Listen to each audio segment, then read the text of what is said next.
Welcome back, everyone. It is now Sunday sit-down time. I'm joined by KSHB 41 sports anchor and MMJ Aaron Ladd from his home in Kansas City. Aaron was down at Arlington with us all week covering the Mizzou Tigers at the Cotton Bowl. Aaron, just how was your trip and what did you think about your experience at the Cotton Bowl? Oh my goodness. First and foremost, thanks for having me on Sunday. Sit down, always good back to be in Columbia, even if it's virtually, Kyle. It was funny because we're sitting back in the hospitality suite, which Cotton Bowl hospitality, bar none. Want to start with that. But you asked me after the game, like, where does this rank on your career covering experience? And at that moment, I didn't have the reflection to really sit back with it, but the 8-hour drive back to KC kind of gave me the time to think about it. And it was really cool, man. Like, it's definitely, and I know we'll get into this later, but like it feels like an escalator year for Eli Drinkwitz in the program. You go from 6-7, losing in your bowl games the last 2 years, to an 11-win season this year, first time since 2014. And just being able to, I know Ohio State had their problems and it wasn't their first teamers, if you will, but it was really a special program. And it feels like a data point onto where they can go from here, Kyle. Friday night was just the picture-perfect way for the Tigers to end what has been a fantastic season. Just how important of a win is this for the Tigers, knocking off a blue blood program like Ohio State on the national stage that is the Cotton Bowl?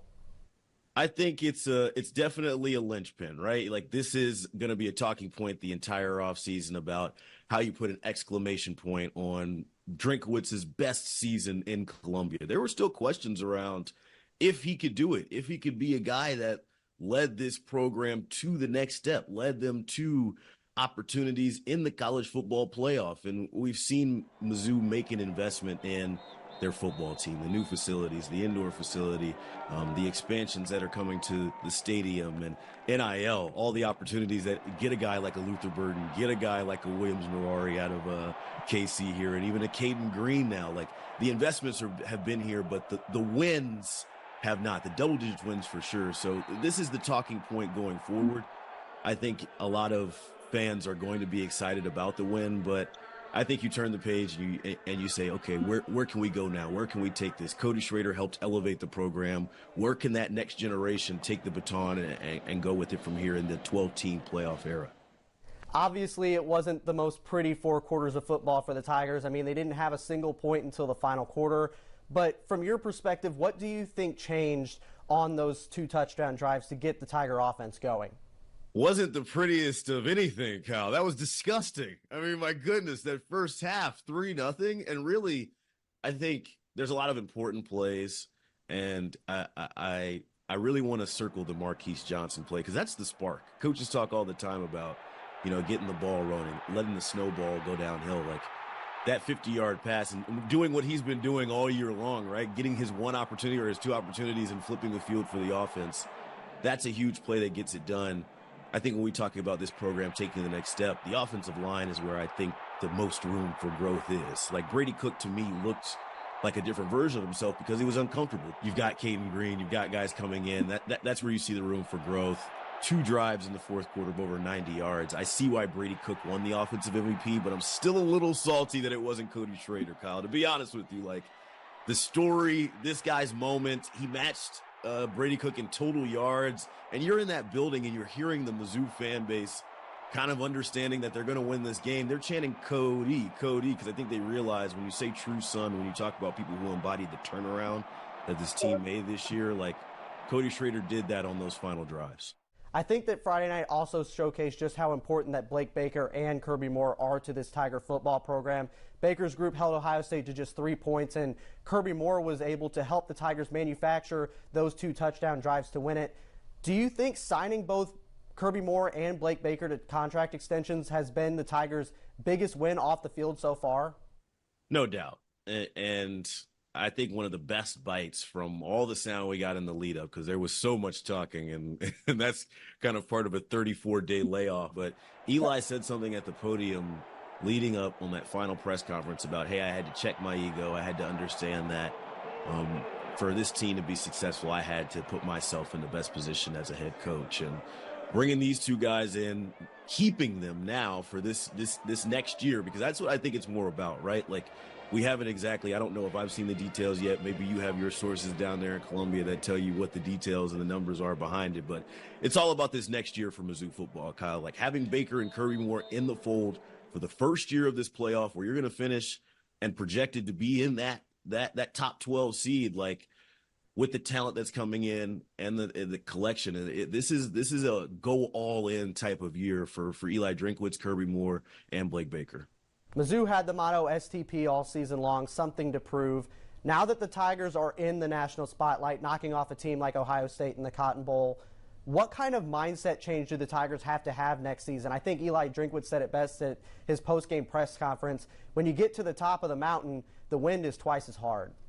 I'm glad you asked this because I feel like maybe, I mean, a lot of the sound we got around, and even I posted this on X right before we did this chat here. I talked to Logan Reichert, who's a freshman from the KC area, in the lead up to summer, like early days of camp this year, leading into this Cotton Bowl season. And he said on record, I feel like this is going to be one of the best teams in program history. I think there was a lot of buy-in inside the four walls. Like, I do think that they expect to win at a big time level consistently. Now it's just about going in as the favorite and defending the throne, right? Like now it's about going into the season as an East favorite because they were picked to finish 13 out of 14. Like those are, you've started to change some minds now. Now the job is not get complacent. Don't rest on the laurels of a team that succeeded before you came here. Drinkwitz is going to have to say, hey, they were Cotton Bowl champions, not this new team that's coming up. They're going to have to earn their stripes as well. No pun intended. But yeah, I think the expectations are going to be high, and there's pressure associated with that as well. So you mentioned the buy-in that you've noticed from talking to Logan Reichert and a couple other Missouri Tigers. Just how much credit does Eli Drinkwitz deserve for building a culture full of buy-in and that brotherhood that he has consistently talked about so much? That's what winning takes. Yes, you can have Johnnies and the Joes, and I think in this modern era of college football with NIL and the transfer portal, like everybody's got talent. Like there's talented guys all over the field. Like maybe not Luther Burden talented, but like every team for the most part, when you're starting to play in that league that Mizzou is in now, you're in that top 10, top 25 consistently. Like everybody's talented. It's about the teams who are most connected. It's about the teams who are most disciplined. It's about the teams who can execute the best and that can put the plays together when the moments shine the brightest. Like I think that's where Drink shines the most. And maybe we saw him be more comfortable in his skin this year. Like maybe in previous years, we saw him trying to live up to his own ego as he talked about at the podium, and maybe the ego that other people had built up for him. And this year he's like, you know what? Nah, I'm going to be the dorky coach that says standing on business after we win. And I'm going to like allow my guys to do the things that they want to do. And like, I'm going to be a player's first coach and I'm going to do it my way. And I think, heck, it worked, right? Like it worked this year. Let's see what it looks like going forward. Let's see what it looks like with a new unit that comes in with expectations of being in the playoff, because that's not something we've seen him face before at Mizzou. This is a new set of challenges for him, and his culture is going to be tested in a different way this offseason. Well, Aaron, I know you have a really busy schedule, so I really appreciate you hopping on and talking with us for a little bit. And hopefully we'll have you back on again soon, maybe to talk a little bit of Chiefs football here soon. Or maybe Mizzou basketball. You know, they're going on too. I know it's not as pretty, but I'm happy to be on Sunday Set Down anytime, man. Keep up the good work, Kyle. Well, once again, Aaron, I really appreciate having you on, and we will be back to wrap up Sports Zone in just a moment.